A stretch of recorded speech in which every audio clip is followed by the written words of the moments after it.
read the first book in this series. You can see it in the title. But I think it's one of my new favorite sci-fis because I just so thoroughly enjoyed it. Like, as soon as I started reading it, it was like crack. I was like on it. I needed to know everything that was going to happen. Hi and welcome back to my booktube channel. My name is Sam and today I'm going to be discussing another sci-fi series, one that has lots of ups and downs. So there's lots of varied discussion in here. I get very agitated at some things, I get really excited about some things, so I can't wait to share that with you, and you can see my madness as I spiral about the characters in this book. But I will be reading the first half of Phillip Reeve's Mortal Engines universe. So this is part 1 of 2. I'll be reading the original 4 books in the first one. So we've got Mortal Engines, Predator's Goal, Infernal Devices, Darkling Plain. Now, apologies, I will say straight away, the covers are going to be backwards, they're going to be flipped because my camera hates me and it won't flip a video if it's more than 10 seconds long. So you're going to have to bear with me with the backwards covers. I apologize, but that's what they're called.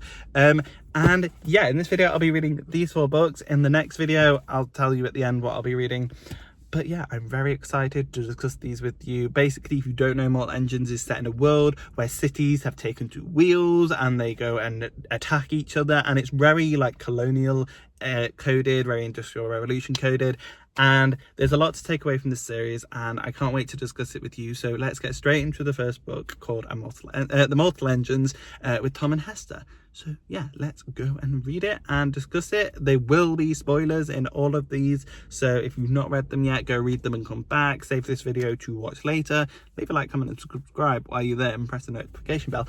All the typical YouTube stuff. But yeah, I can't wait to discuss these. So let's get straight into them. Let's go read The Mortal Engines. The Mortal Engines. I feel like I'm talking about Shadowhunters now. Let's go. I can't even speak. I'm like so like tongue-tied from this book. Mortal Engines, if you don't know, literally just puts wheels on cities. It's crazy, and hence why I'm sat in the car. I thought it would be appropriate. Mind all the dust, I have a really dusty car apparently. But yeah, so this book, for a quick non-spoilery summary, is basically takes place in a dystopian world where all the seas have dried up and the cities and the people within them have been forced to kind of mobilize in order to stay alive.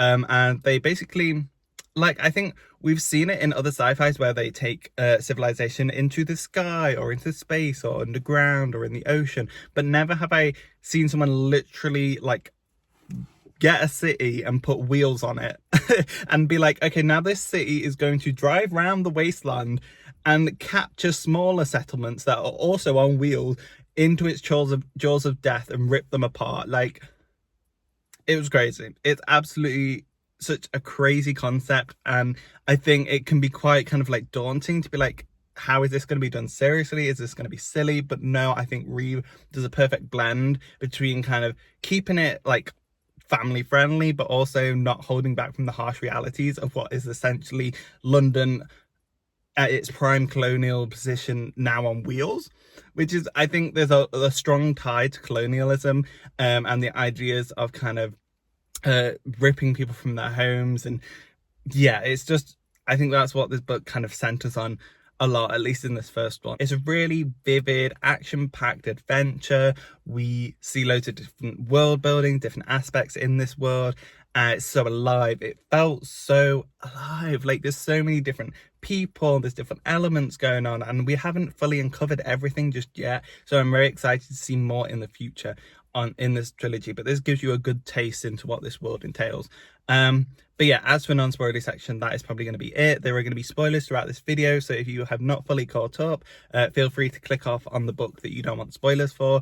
I won't be offended. Just come back when you've read it and we can just carry on discussing it. But yeah, I'm going to go from book. They're all going to have spoilers, so be aware.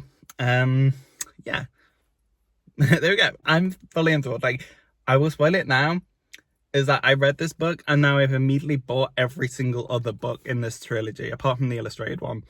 So yeah, that's how obsessed I am. Anyway, I've been rambling for 5 minutes now. Let's get into my thoughts on the first book. I'm just gonna do my jumbled thoughts and try and keep them chronological. So it's not gonna be, I mean, assuming if you're gonna be watching this, you'll have read it already. Anyway, let's go on to spoilers. Let's go on to the first book. Enough preamble. Let's freaking go.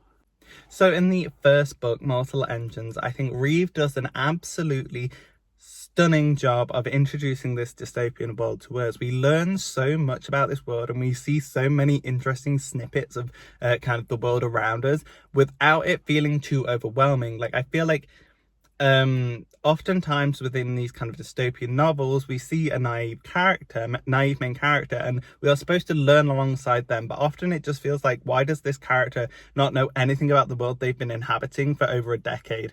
And it feels kind of like weird that they don't know certain things, whereas I think Reeve does an interesting thing here where it does work, where Tom's naivety, Tom Natsworthy, our main character's naivety towards all these aspects makes sense, because he has lived his entire life in London. He's never been anywhere else in the world. He's only known the indoctrination and the propaganda that London has given out to its citizens to kind of present itself as this strong facsimile of power. And yeah, he believes everything he's supposed to believe. This is his kind of pride within being a Londoner, his kind of belief that London is all powerful and deserves to go on all these hunts for smaller towns. It makes sense because that's what he's been brought up to kind of believe. Whereas when he is then thrust out of London, and we see him and Hester, who I'll talk about in a minute, go through kind of being picked up and nearly sold into forced labor, and go into kind of these different ideologies where people don't think cities should be on the move all the time. They think people should stay grounded and the world should go back to how it was. It very much makes sense that we are as naive as the main character here, and looking at it through his eyes makes a whole lot more sense than it does in other books. Not to start this kind of review dissing other books, I just wanted to kind of compare it because I think this one does a really good job of using that trope of a naive character in kind of place of a naive reader. But yeah, basically this world takes place after a 60-minute war, which is when basically everyone nuked themselves, and we take place centuries later where we've got cities on wheels. This book starts with London chasing a smaller town, and there's a lot of joy around this kind of aspect. Everyone's cheering, oh, we're going to catch them, let's get them and keep London going. And I think it just shows how good this kind of group think happens, where everyone thinks, oh yeah, this is just the way of the world.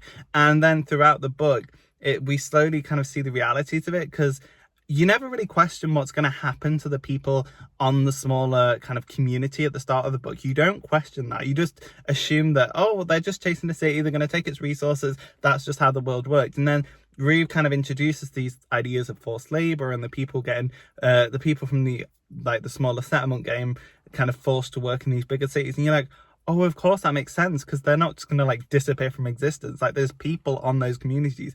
So I think we kind of start off similar to Tom, where we're on London. We presume London is the best place ever because it's the place we're seeing. And then once we see other places, we kind of reflect on that, and we learn, similar to Tom, that yeah, London's not great. It's back to its colonial roots, basically.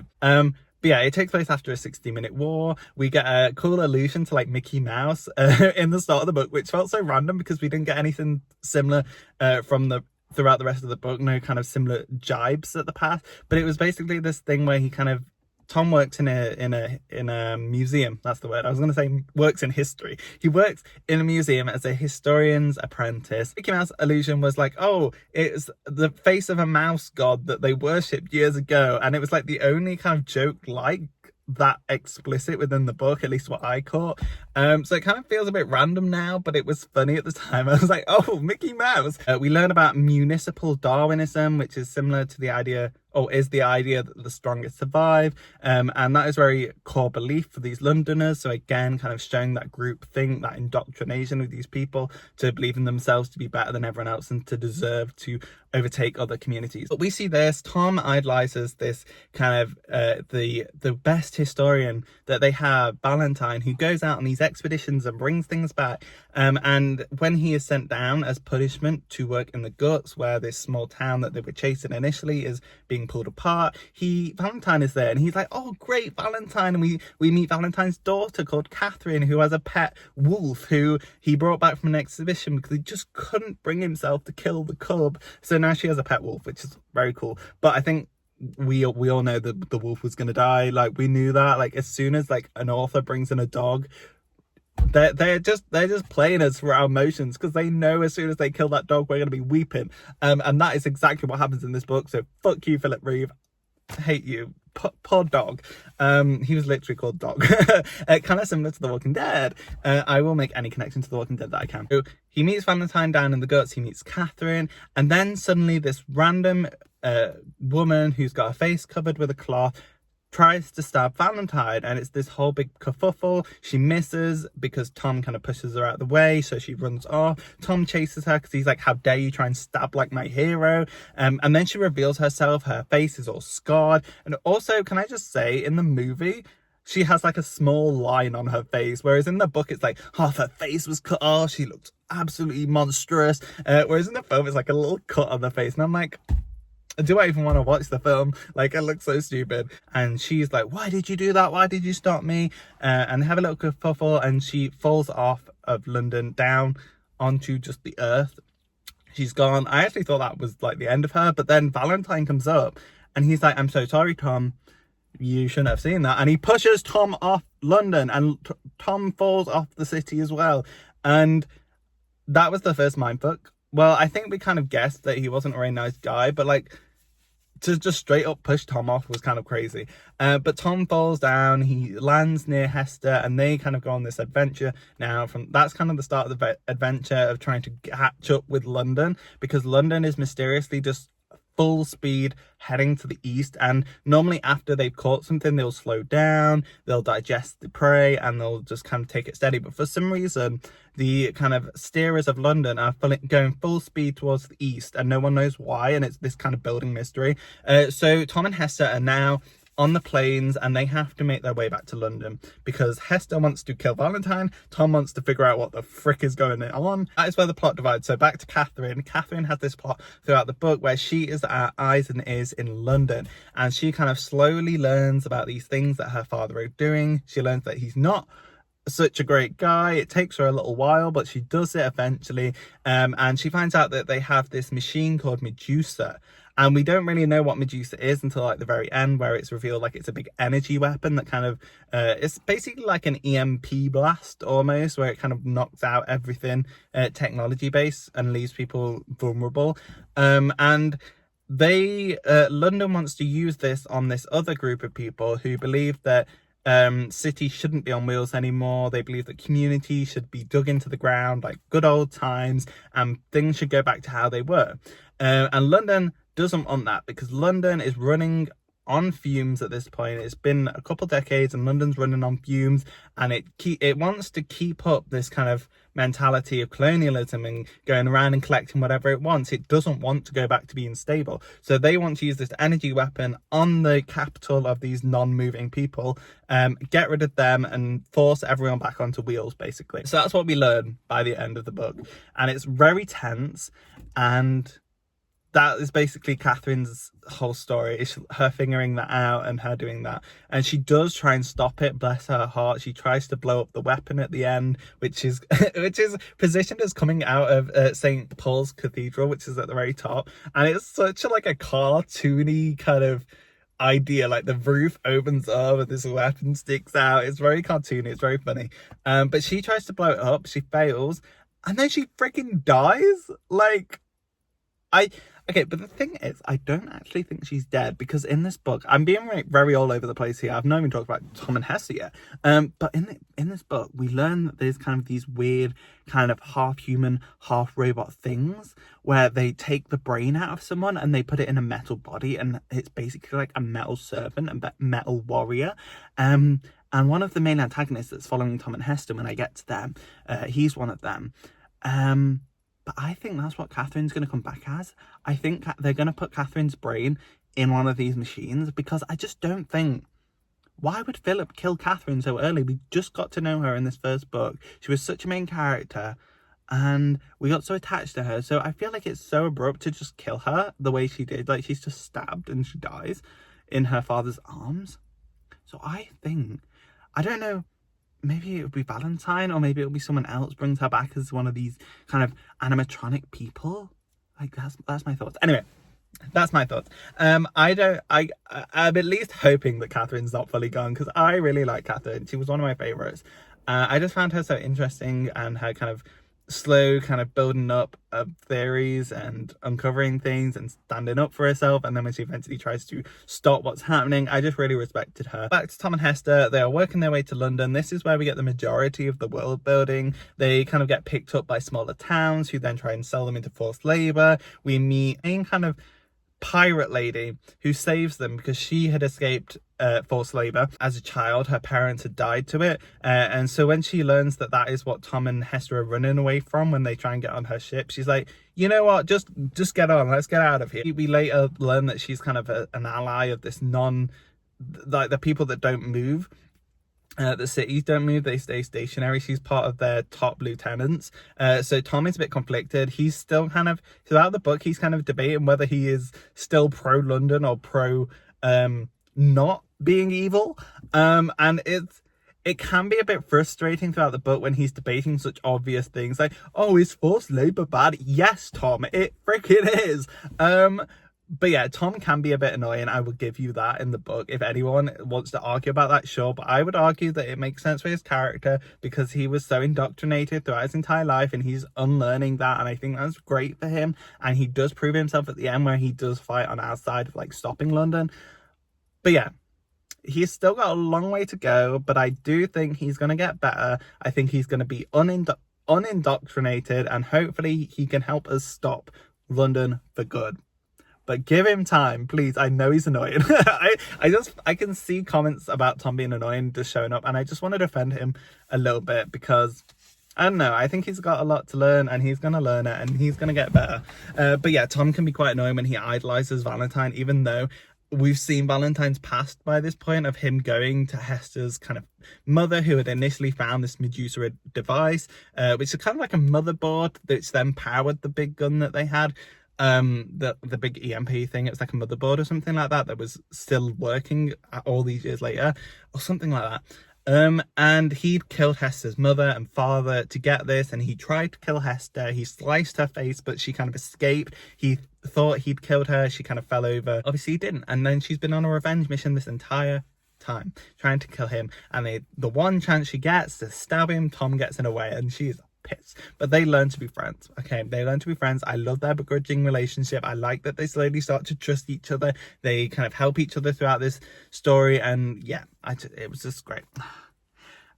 This book, it was so good, and I've been talking for nearly 15 minutes now. I feel like I should wrap this up because I don't want to talk for expansive. Like, you've read the book at this point, you're watching a review, a full spoiler review, you know what happened.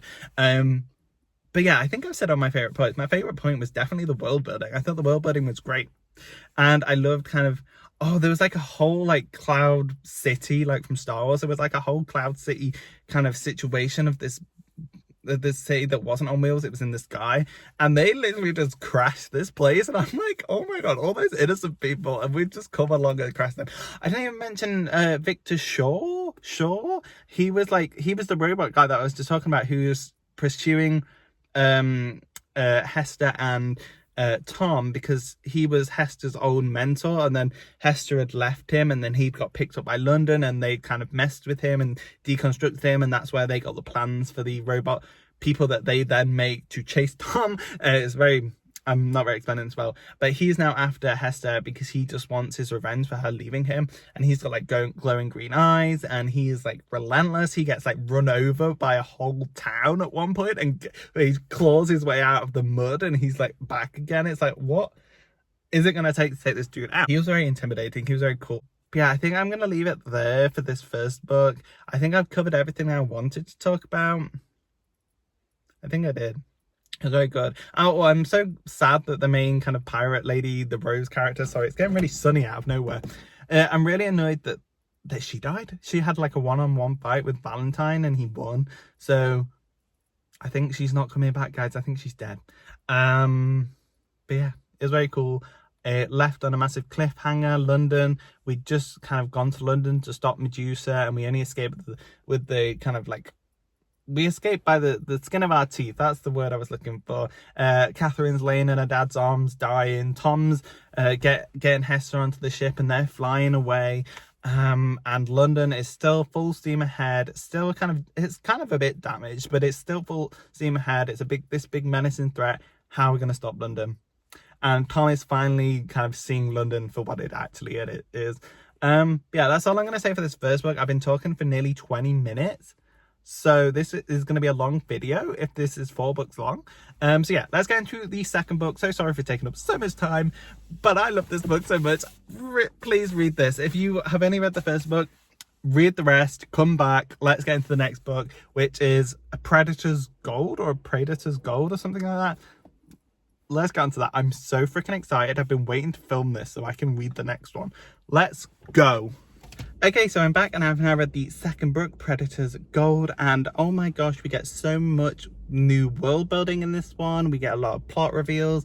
There's a specific kind of cliche that a lot of people are going to hate, so if you're reading along with me, let me know what you thought of that down in the comments below. It was the one right at the end. I think you'll know what I'm talking about. We got a lot of world building, which is very much my favorite thing about this series, because oh my gosh, it's so unique and I just love the world Reeve is creating, and I can't wait to learn more and more about it, especially about the dead continent that doesn't seem to be as dead as we thought, which is America. But the thing that really let me down about this book, because I did not like this book as much as the first one, mainly because of the character development that we got. It felt like a lot of the kind of bond that we had between Tom and Hester was completely thrown out the window in this one, and it really fucking irritated me. Okay, we kind of repaired it towards the end, but for the majority of this book, Tom was an absolute asshole. Because okay, so we are in the north now after the destruction of London. Tom and Hester are trying to just make it along with Jenny Hanifer and just kind of pick up money. They stop at this one city where we learn about the Predator's Gold, which is kind of this new thing where if you snitch on the location of another city to this one, then once it catches it and scraps it, you'll get like reward for like being like, hey, there's someone over there, you should go get them. So that's kind of the new system, and it goes against Tom's whole idea of like municipal Darwinism, and it's like it's not fair, it's not like right to the hunting rules, like you can't just give people's location away, that's cheating. But yeah, we end up on this thing and we meet an author called Pennyroyal, who is kind of Tom's hero because he's written a lot of out of pocket books. He's like written about the dead continent America not really being dead, and it's actually luscious green, and he's been there and he knows that. He's also written kind of other theories about leeches on the bottom of cities and stuff like that. He writes all this kind of outlandish stuff, and he's very much seen as kind of a you're very weird, but he's also kind of popular because of the things he writes, and Tom absolutely adores him, which is a shame because he ends up shooting Tom at the end of the book. Spoiler, I'm jumping ahead. But yeah, we take Pennyroyal with us on the Jenny Hanifer as we escape this ship. And we end up on Anchorage, which is this ice city originating from Alaska, and they are kind of bouncing around the north, kind of just trying to survive, and it's run by this girl called Freya. She's the queen of Anchorage, and she has a crush on Tom. And I think you know where this is going to head, because Tom sees this girl that is now interested in him, and she doesn't have any facial disfigurements like the person he's currently in love with. So Tom decides, I'll go with the brand new model, and he ends up falling in love with fucking Freya, and he turns on Hester like the flip of a coin. Like, he's an absolute asshole, and it made me hate him so much because fucking poor Hester is like, what the hell has happened to you? And rightly so, she's angry at Freya, and there's tension between those two, and Freya's trying to draw them apart. She's being all manipulative, and I'm just like, why are we doing this, Reeve? Why are we ruining the bond between Tom and Hester, which was so strong and so interesting in the first book, just to kind of like... And the thing is, it wasn't even that interesting. It just constantly put like Hester down. At times he often put Freya down as well, because he would constantly point out that she was plus size, but not in the nicest terms. And I was like, why are we putting the women down for Tom? He's like a weasel. Like, we don't need to put Tom up at the expense of two women, okay? But yeah, Hester gets treated like shit in this book, and I fucking hated it, because she's become my favorite character. But there are things about her character that I also didn't like about this book. Tom is like fraternizing with Freya, and they're completely just ruining the stuff with Hester. Pennyroyal's just kind of there, like trying to live and trying to be like, hey guys, can we go back to Brighton now? Like, I want to go tell my friends about being in the north, okay? I don't want to actually go to America. And because Freya also idolizes Pennyroyal, she's like, right, let's go to America. We have Pennyroyal here. He says America's great. We need more like new hunting grounds. Let's go to America. So Anchorage is now on the way to America, and Pennyroll is like, oh yeah, guys, can we go? Like, can we take the Honey Renifer and just like fuck off, like leave them to it? Like, can we go? Because he's a little weasel, and by the end of the book, we learn that he made it all up. He's never been to America. He wrote that when he was at the poolside of a hotel, and he just does it for the money and the glamour and the fame. He was a very interesting character, and as I said, he ends up shooting Tom. Tom survives, don't worry, unfortunately. But yeah. And then he ends up at the end of the book, sorry, I'm jumping ahead, but at the end of the book, he steals the Honey Renifer. I can't really say the full name of that for some reason. And Hester and Tom are stuck on Anchorage when they go out to save it. So now he's repainted and renamed the Honey Renifer, and we've completely lost that. So yeah, there's two girls walking past.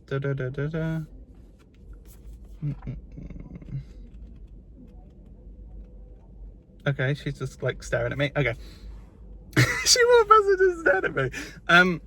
But yeah, so yeah, he ends up fucking off at the end of the book and taking all the glory and be like, look, I just had a really cool adventure in the North, which really fit his character. And his book was called The Predator's Call, which I really liked. It was a really fun nod to the title of the book. Yeah, there's the whole stuff with Hester, and Hester ends up fucking off, and she goes back to the city we were at the start, and she goes, right, Anchorage is here, you can have it, just when you capture Tom, bring him to me, let me have Tom back. Like, and to be honest, I was annoyed at the start because I was like, Hester, why are you fucking doing this? But now I'm like, no, you did you stood up for yourself. I don't blame you. Like, it wasn't the right decision, but it was okay. And then while she's on that city snitching, she ends up getting caught herself by the Green Storm, which is kind of the radicalized version of the anti-tractionists who were like obsessed with Anna Fang and see Tom and Hester as having killed her and stolen her ship, which doesn't help that they're still flying her ship around at this point. So they're kind of like, hey, you've still got her ship, so you're clearly responsible for that. And they end up kidnapping her. And she's like, no, I need to get Tom off because I've just made this deal. But they're like, we don't care. And they take her to this memory chamber on their base, and they've got like this stalker where they've implanted Anna Fang's memories into it, so it's kind of half Anna Fang but not really. It's its own thing, and it gives this kind of schizophrenia, and it's like, I'm not Anna Fang but I've got all her memories, and it ends up having a really bloodthirst thing as well. We also learned that the limpet things, like the people that hide on cities and kind of scavenge away and then fuck off, are real, and their kind of headquarters is Grimsby, and the main guy's called the Uncle, and it's like all the lost boys of people that he's like, the little babies he's kidnapped and raised to be like thieves and stuff, and he implants them onto different ships and they bring him all the loot back, and they have all like information as well. They have like spider robots and stuff. He ends up like wanting to be friends with Tom, so he ends up saving Tom at one point, which gets him in trouble. So when he goes back to the Uncle, he's then forced to like kidnap Tom and take him back, and Tom is sent to where Hester is, because the Uncle wants to get rid of the Green Storm. He doesn't like them because he had this kind of whole backstory with Anna Fang where he had captured her, but then he fell in love with her, but she was using him to actually escape. So he wants to get rid of Anna Fang, and he knows she's there. So he ends up blowing up the thing, and it's a whole escape. I'm not going to get too much into it because we're running out of time here.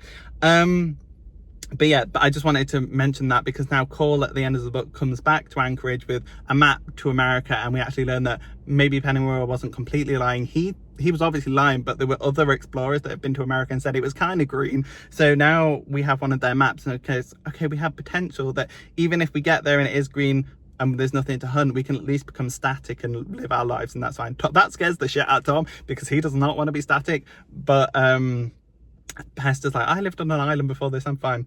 But yeah, just wrapping things up. So yeah, the main thing I just didn't like was the Hester and Tom being pitted against each other for the sake of Freya, who at the end of the book doesn't even care about Tom anymore. She's like potentially going to be with Cole, who's one of the lost boys who gets us the map and helps Tom, and he's like nearly hung to death. This book can be very dark but then very kiddie at different times. It's very weird. We end up getting chased by the main hunter predator city, but the ice starts to break as we get further and further around. Like, they go up near where Greenland is, that way to America, the continent, not the United States.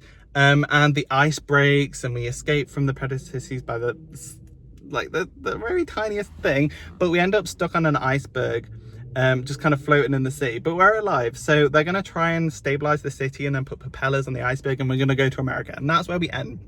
And now I've got to go meet some friends in town, so yeah, I need to be quick. I've already left them waiting for a couple of minutes. Whoops. But yeah, main thing, loved the world building, hated the character development. I might come back with some more thoughts when I've been out into the city, but yeah, that's my thoughts for now. So if I see you again for the next book, see you then. But if I don't, let's get on to the third book. Okay, so I'm back, and I just realized I never actually said the trope that everyone is going to hate in this one, because I hated it as well. It's surprise pregnancy. Why? Why do we need to have a surprise pregnancy? So at the end, when Tom has been shot by Pennyroyal, who then steals the ship, it's during the whole chase sequence with the other big predator city, and Anchorage is like running on the ice, they're doing all that. Pennyroyal shoots Tom because Tom is like, hey, you lied to me, like, where do you think you're going? And he's like, bang, and then he's like, looks at me, oh, it's not that bad. Anyway, Pennyroyal fucks off, Tom is shot, so they take him to the hospital, and whilst he's recovering, Hester is with him, and it's like right at the end of the book, she's like, oh, when they were like healing me, the doctors found something else in me, and then at the end it's like, I'm carrying his child or something like that, and I'm like, no, why does she have to be pregnant? Like, it was like, why? Why? But yeah, I hate that, and a lot of other people are gonna hate that, but it doesn't make me hate the book because I really like the world building. But yeah, I think overall I'd rate this one probably 3-4 stars. I don't know, I rate the first one 5 stars, I think, so this one is definitely less. I think 3.5, because the world building held this up, and some of like the plot I liked, like the chasing across the ice and the ice splitting, and that was very thing. I like the expansion on the world in terms of like the scavenger people that kind of rob things, the Lost Boys and the uncle dude. I like that. It was very interesting, and I like that some of Pennyroyal's made up shit was real. But yeah, I think 3.5 stars. I need to go because I paid for the park and I need to go, okay, otherwise I'm going to be locked in and pay again. I'll see you in the next book. Let's go. I just wanted to hop back in and say I finished the third book, Infernal Devices, and I think this is my second favourite so far. I don't think it's quite as good as the first one, but it's way better than the second one, although the ending did piss me off for similar reasons to the second book. So basically in this one we have kind of a time skip, and we see the surprise baby from the previous book, who they call Ren, and we're all living happily in the American like place that we were going to. Sorry, I'm like jumping straight out of this book, so I can't, it's kind of all a blur in my mind, so I might forget some things. But we're living there happily, and then the Lost Boys come back because they are after Cole, who they still feel like betrayed them, but they don't necessarily want him specifically. There's like a metal book thing, which we later learn is like the instructions to a weapon of some kind. I think it's some kind of satellite thing. And yeah, they're after the metal book, they steal it, but on the way they also steal Ren, and then that leads Tom and Hester to go after their daughter, and we get back to Brighton eventually because the Lost Boys are caught up by Pensworth, I forgot his name, Pensworthy, and he has basically took over Brighton. He's their new mayor. He's using all his lies and his fake adventures to kind of make people like him, and he's running Brighton, and he's got this like Cloud9 mansion floating thing as well with all his treasures and the old what was the ship called? I forgot what the ship that he stole off Tom, and that's there, and it's like this wreckage, well not wreckage, but it's like hung up, and like it's like displayed as this really old thing that doesn't work anymore, but that's there. And he basically deploys this kind of message to the Lost Boys because he's kind of been like, look, here are the limpets that I said are real. Look, I am a truth teller. I am the best person ever. And he's luring all these Lost Boys in to get captured by sending like messages of their parents going, we really miss you. We want you to come back. We're all waiting at Brighton for you. Just come up and we can reunite. And obviously all these little Lost Boys like, yeah, our parents. And then they get there, and then they get forced into enforced labour and sold off as workers. It's actually really dark in this book. It's so real as well. I feel like this would be humanity in this state, like just completely primal, horrible beings. But yeah, we get that. So Tom and Hester eventually go to the Lost Boys mansion. We see Grimsby, the underground base for it all, and it's a wreckage because Pennyroyal destroys it. He basically missiles it and torpedoes it, and it gets destroyed, and it's full of holes, but there's still like kids that in there, so we try and rescue those. And this is where Hester starts to get a bit weird, because obviously Hester is very kind of sharp, very rough character. I expect that from her, but she just went down like a dark path. I'm scared that she's going to be made into the next villain of this series, because basically she goes, no, leave them behind, we don't need them. And then later on it's like, don't free the enforced people, leave them to it, they can do their own thing. Oh, let's kill this guy, he's not useful. Like, she was so harsh, and I'm like, I know that is your character, but it feels like we got past that in the previous books and now we're going back to it. I'm like, I don't really like what we're going here, just villainizing Hester. And Tom, why is Tom not being villainized? The way he was acting in the previous book, he should be the villain, not Hester. But no, he's all the soppy one. And he even says in this book, sorry, I'm going to off on a bit of a tangent, but he says the line, I wish I had never been with Hester. I wish I'd been with Freya. I wish I'd chosen Freya. You fucking prick. Like, what the hell? He's such a prick. He's such a prick. And like, because Hester's acting so weird, I can't really like be like, how dare you? Because honestly, same, she's a bit off the hinge in this book. But like, no, how dare you? It's because you're not loving her. You're not giving her any respect or any like support. She sees you as a weak coward, basically. So I feel like it's as much his fault as it is Hester's fault as their relationship's not working, but it's all put on Hester, and I don't like that. And even Ren is like, my mother's a terrible person, she did this, and then she reveals at the end of the book that Hester was the one that sold out Anchorage, and that's why they got in all that trouble in the second book, and why they ended up where they did. And Hester ends up just going off by herself. So, they reunite. Basically, they get to Brighton, they deal with all the Pennyroyal people, they don't kill him. Hester wants to, but Tom's like, no, let's take him back to Greenland. Greenland. Ivyland. I forgot the name of it. See, I'm just coming straight out with my thoughts. But Tom refuses to kill him, and that's kind of the last straw for Hester, because she's like, he's done such terrible stuff. He's literally shot you, Tom, and you want to let him live and come back to our place where our children are and where our community is. You want to bring him back to that so he can destroy that as well. And I agree with Hester. We should have just killed him. He's done so much shit. He's ruined so many lives. He's lied so much. He literally is the epitome of terrible. And I always hate it in media where it's like, no, we have to be the bigger person. If we kill them, we're as bad as them. And I'm like, no, let's not do that. It's boring. It's repetitive. It's like with Negan in The Walking Dead. I'm like, oh. But yeah, although it did kind of work there, but I still didn't like the sentiment of like, oh, if we kill him, we're as bad as him. I know that's naff. But yeah, eventually that is what kind of sets Hester off. They find Ren with Pennyroyal, and Ren's friend she makes while she's with Pennyroyal and she's his servant. She makes friends with another boy, and they escape with Pennyroyal on Cloud 9 because the Green Storm. I'm all over the place here. The Green Storm, which I think I mentioned in the previous book, is the remnants of the landborn people, the people that don't like traction cities. They're like the Green Storm, and they bring back Shaw from the first book, and also they've got Anna as a thing as well, and they're kind of like against each other because there's a scientist that programs the new Shaw to kill Anna, and he eventually does, and that's cool. So I think Shaw is going to be back. Anna's dead, but then one of the Lost Boys picks her up and like puts her back together at the end. I'm not quite sure. I'm very lost. But yeah, I just wanted to hop in, say I finished the third book.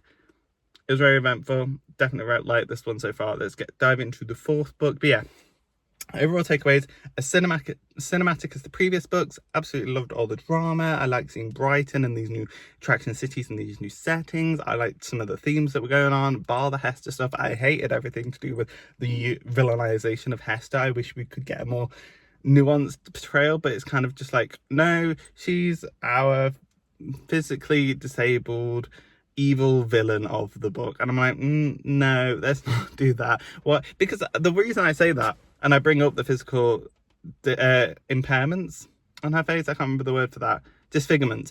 The reason I bring that up is because they make it such a huge part of her being bad. It's like the reason everyone hates her. Like even in this new town that they've made in America, everyone only ever talks about Hester's disabilities and sees her as a monster. And even Ren is like, I'm scared of the way my mum looks, and I'm like, why? You did a pretty good job in the previous books not villainizing this, and now it's kind of becoming a huge part of her character is that she's intrinsically evil because she's disfigured. And I'm like, that is not important. Why does that make her evil? I don't know. I understand it would make people kind of wary of her, but she's literally rescued multiple towns at this point, and everyone still sees her with kind of this hint of like, let's stay away from her, she's a bit scary. Even her own fucking daughter. And I'm like, what the fuck? Like, why? Why is this necessary, Phillip Reeve? Okay. But yeah, I hated the villainization of Hester. I still continue to not like Tom. I liked his relationship with his daughter, and that he was so focused on getting his daughter back, and that was his one goal, was like making sure she was safe. I liked that Ren had a parent that was interested in her well-being. But yeah, villainization of Hester didn't like. Tom was still a pathetic asshole who just wants to be with Freya. And I don't particularly care about Freya. Like, she was an okay character, but I didn't like in the previous book how she also villainized Hester just because she was with Tom and all that love triangle-y mess. Ren was an interesting character. I liked her for the majority of it, apart from when she was dissing her mum. And I'm excited to see where we go in the future with her. But yeah, I'm excited to go into the fourth book. I kept this kind of quick. It's only about 8 minutes at the minute, because I hate rambling so much and then editing it all. But yeah, I would give this 4 out of 5 stars, removing a star for the Hester hate, you know. But yeah, let's hope it gets better in the fourth. Predictions are Hester's going to join the Green Storm or whatever, and is going to be a villain and maybe dies at the end or gets turned back to the good. I don't know. I don't think she'll reunite with Tom in a love sense. I think Tom will end up with Freya. And I think for that to happen, Hester will probably die. But I don't want Hester to die because Hester's my favourite character. So yeah, I don't know. That's my prediction, that they're going to make Hester a villain, which I really don't want to see. Ren, maybe we'll get another time jump. She'll be a bit older. I think Pennyroyal that's his name. Pennyroyal is still going to be an asshole. I think he's going to be an issue. They might turn him back to good, I don't know, because they let him live, but I still see him as a scumbag, so he's probably just going to worm all this out to be something of his adventure.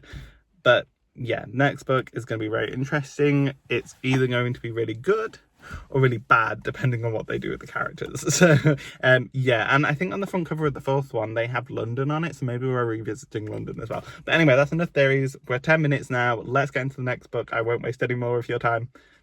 Still would recommend the series. Okay, let's go.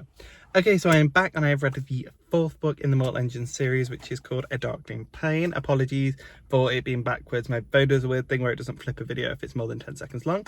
Also, I look terrible because I've just got back from work and I work with teenagers, so you can imagine. But I finished A Darkling Plain, and this one basically follows the story to its conclusion. We go back to London and we find out there's still people living in London, and there's a whole little community, and they're building like a floating ship, it's revealed, because they want to get back out there in the London 2.0. And they built this kind of new revolutionary floating city thing, which I didn't find too like, oh my god, that's cool, because we kind of already have like the air traders, and in the previous book we had Cloud9, so we kind of saw kind of hints that there was going to be progression into the sky, which is good, like seeds and foreshadowing.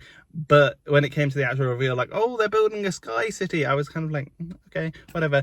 But yeah, my overall thoughts on this book are just a little bit disappointed. I felt like it kind of dragged on well past its due date. Like for the majority of this book, straight over my head, I just blanked it out because I was just bored, and it just felt like things were happening for the sake of happening. It felt like he was really stringing out the story just because he wanted a fourth book, which is a bit harsh. I feel like the ending in this book could have been put at the end of the other one and it would have been fine.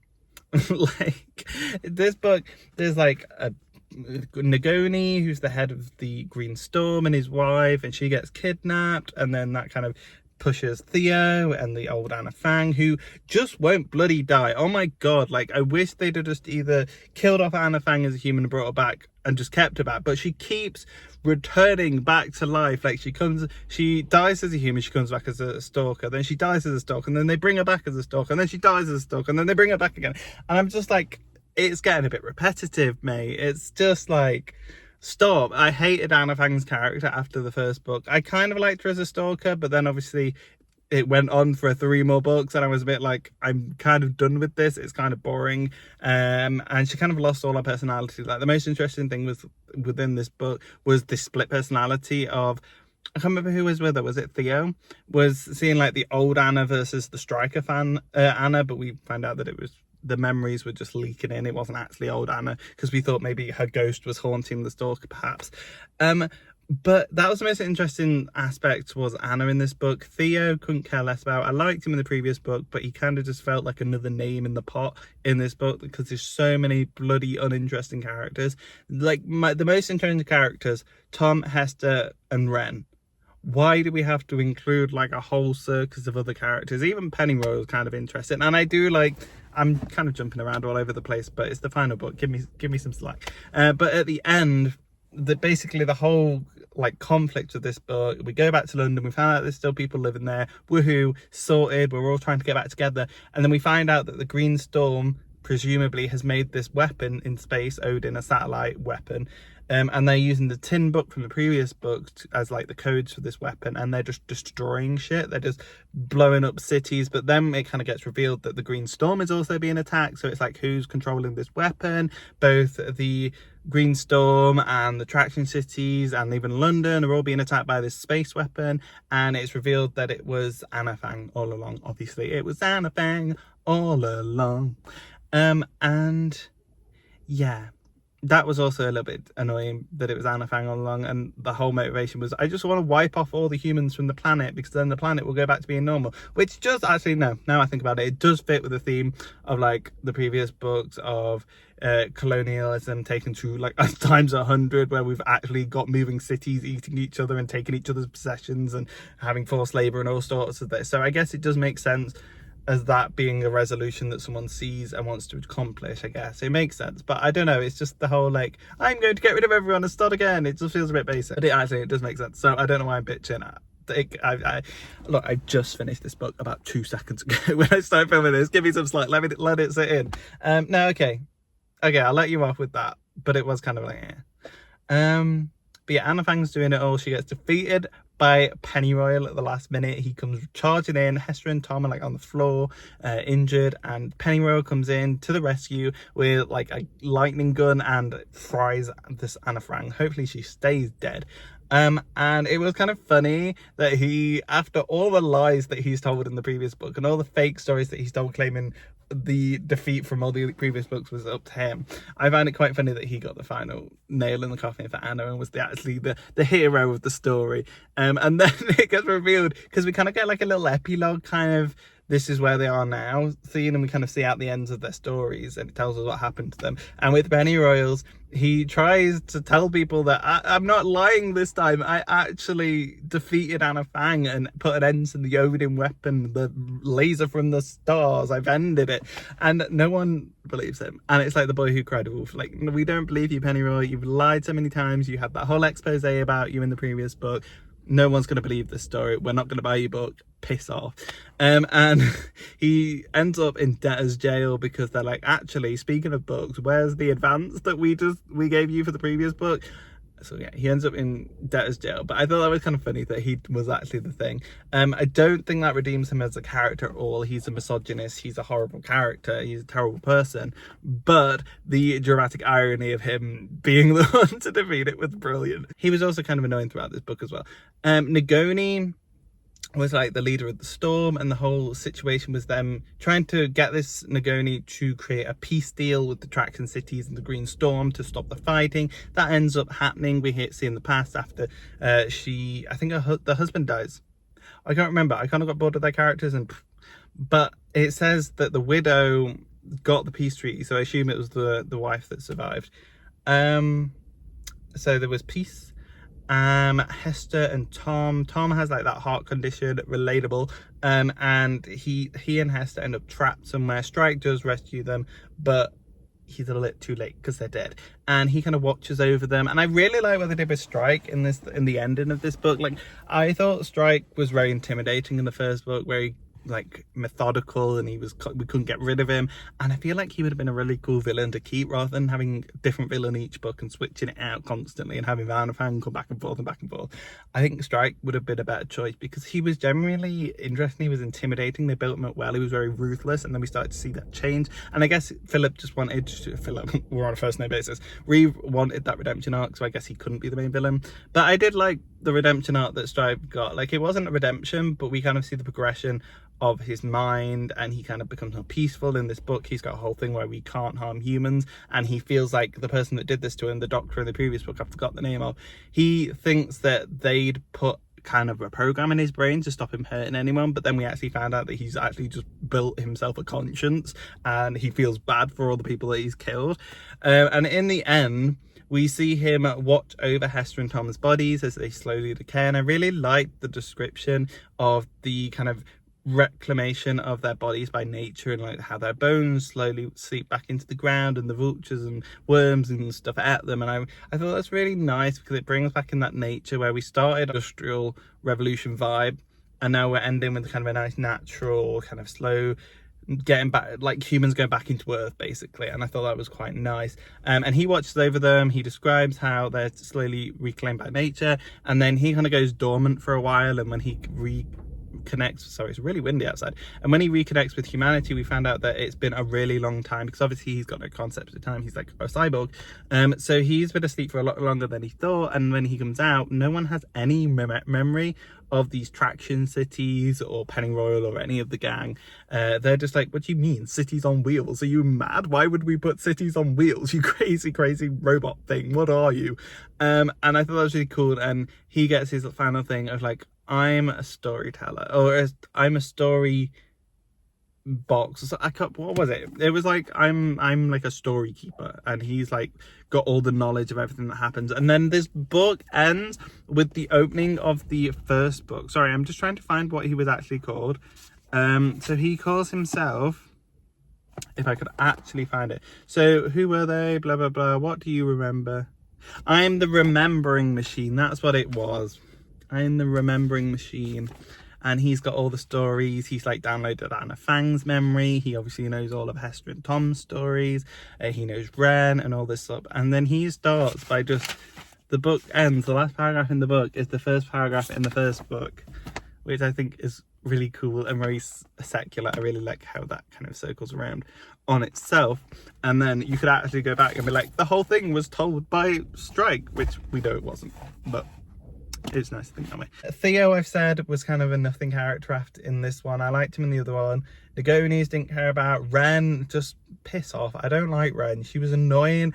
The whole surprise pregnancy at the end of the second book, and then her being like this big character in the third book, I was just like, no, get lost. I want to learn Tom and Hester. Like, oh yes, the Tom and Hester drama where Tom was just a terrible man, and he had like a little affair with Freya, who we completely forget about in this book. Like, she's mentioned, but like we never see her, and he had his little teenage affair with her, and Hester got shoved to the side because now she's deemed ugly and not good enough and not the same as Freya, because Freya's not disfigured like Hester is. And then Hester's pushed to the side, and then even Hester's child is calling her ugly and a monster, and then Hester, God bless her, has to just run away because she's like, you know what, I can't deal with you. I've got my PTSD, I got my bloodlust, my vengeance that she rightly deserved. She's got this whole reveal about her father being Valentine, which then she feels like she's inherited the evil that was in Valentine.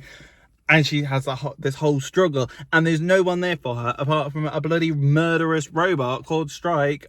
I'm like, where was the support for Hester this series? And then at the end of this book, suddenly there's like 2 sentences, and they're all, Tom and Hester are back together and very happy to be together again. I'm like, what the fuck? He didn't even properly apologize. Like, man. But yeah, he didn't apologize good enough, in my opinion, for what he did to Hester. And we never see a kind of reconciliation between Hester and Ren being horrible to her mother and seeing her mother as a monster. And I'm like, Hester deserved better. She really did. Like, I'm not justifying some of the things that Hester did, but she deserved a lot better than what she got from the people that were supposed to be her family and that were supposed to love her unconditionally. So I have feelings about that. It really pisses me off, and I think you can tell. But yeah, Hester deserved better. That's my final thought on this series, is Hester deserved better. Really trying to scrape my brain to see if there's anything else I can think of. I did like that we went back to London and we saw kind of the wreck of it and how people have reclaimed that, and how the city functioned differently with like Lightning Lane, where some of the electrics were still going off from Medusa, and it was causing like sprites to go, which is like NEV sparks, which were really dangerous. I like that we saw kind of how they were living in like the hull, and we saw all the old stuff that gone together. I wish we got a bit more of like we saw some of Tom's people from the first book, but I feel like we should have seen a bit more, maybe gone back to the museum properly and had some time there, and to Medusa, because Medusa is mentioned, and they talk about how they compare Odin and Medusa. Odin's just kind of this scrap bit of metal in space, but it does so much more damage than Medusa, which took up like all of St. Paul's Cathedral, and you can even see it there. But yeah, I think that's my main thoughts. It was interesting in like segments, but I think the vast majority of this book was very stretched out, and it didn't need to be a 4th book. And this is the biggest book in the series, so you think it'd have a lot to say, but I don't think it did. And it had, I guess it did have a lot to say. It just wasn't anything useful. I'm being very harsh. I would give this perhaps 3 stars at stretch, maybe 2. I feel like 2 is more appropriate because there's only like snippets that I actually liked, whereas I feel like 3 is very much like a blanket, just like, yeah, it was okay, I enjoyed it. Whereas I didn't enjoy this one. It was boring. I'm glad it's done. But there were parts of it that I did like, so I think 2 stars is good. And it's not 1 star because I didn't hate it. Maybe 2.5. Okay, I'll probably say 3 stars, okay? We'll just put it like that. But in my mind, it's a 2 star, but I feel like that's a bit harsh. I feel like it did bring stuff to the table, even if it wasn't relevant. But yeah, that is the end of this video. This is part 1 of 2 videos. In the second video, I'll be reading the prequels. So we have A Web of Air, A Scrivener's Moon, and Fever Crumb. So these are prequels, I think, based on kind of the Tractionless Cities. Then I will also be reading the short stories / additional content, and there's some really beautiful art in here I'm sure I'll be showing off, but I'll be reading the additional stories. And then finally in the second part I'll be reading the newest book, which I'm not sure if this is a sequel or whether this goes along with the prequels. I'm not 100% sure, but I know it's the most recent one, and I have a signed copy from Waterstones, Phillip Reeve. So I really hope that I like these books, because obviously my interest declined as we went on this first part, but I'm hoping it'll pick back up when we read these ones. Also, it really annoys me that the spines are all different colors. Why couldn't we just like pick one color and stick with it? Because these don't go anywhere on my shelf. I have to put them behind other books. But anyway, I'm rambling. I think I've spoken enough to justify this book thing. I've spoken 15 minutes now. But yeah, it was an interesting video. So I think rating them, I would say Mortal Engines, the first book, absolutely grabbed me. Loved it so bloody much. I love the world, I love the characters. It was so kind of packed with action, but it was also something new, and I didn't know what to expect when going into it. And yeah, I'm so glad I read it, and it had been on my shelf for ages. And then I think I would say Infernal Devices. Although I wasn't a massive fan of Ren as a character, her as a child was much more bearable than whatever she was in Darkling Plain. Okay, so she was more understandable as a child, and I think some of the set pieces we got in this book, like Grimsby and Brighton, were really cool. I think the big fight at the end was really cool. The Hester plotline where she got split off because they were bullying her really did piss me off. So if I was bitter, I'd put it last. But no, I really enjoyed this one. I thought it was really good, so that would be my second pick. Then I would say, I guess, A Predator's Gold. Again, some amazing action pieces. I liked the focus on Tom and Hester, still being the main characters. I wish it had stayed more focused on those two throughout the whole thing, but obviously we kind of split off because they had a child, and then we got other characters. I wish we just focused on those two, and I wouldn't have minded if they were teenagers for the whole thing. I liked Anchorage. I thought that was really cool. I like the ice chase at the end. I think this one had a lot to it. There were obviously those kind of issues with Tom going for Freya and cheating on Hester and then driving her away and calling her ugly and saying that he never loved her because she was disfigured, and I was like, frick you. Then last, obviously, A Darkling Plain. You've just heard my thoughts about that, and you probably can understand why I didn't like it as much. I don't think it offered much, and I thought it was unnecessary. But yeah, that is my ranking of these first couple of books, and that is my video on the first part. So yeah, please do subscribe and stick around for part 2. We've got lots more books to read in this series. And hopefully we'll have some more fun, interesting discussion to have. I would love to talk to you guys about this in the comments below, so do let me know how far you got into this series and what your thoughts were, who your favourite characters were. Do you agree with my love for Hester and hatred for the way she was treated, or do you think she deserved it? If you think she deserved it, please justify it and tell me why. But yeah, let's talk about this down in the comments. If you got this far, leave a wheel emoji, leave a car emoji, something like motor related, and I'll know you got this far. I don't think anyone will, because I do ramble a lot, so bless you if you did get this far. I really appreciate it. But yeah, that's the end of the video. Thanks for watching. Like, comment and subscribe, and I'll see you in the next one. Bye.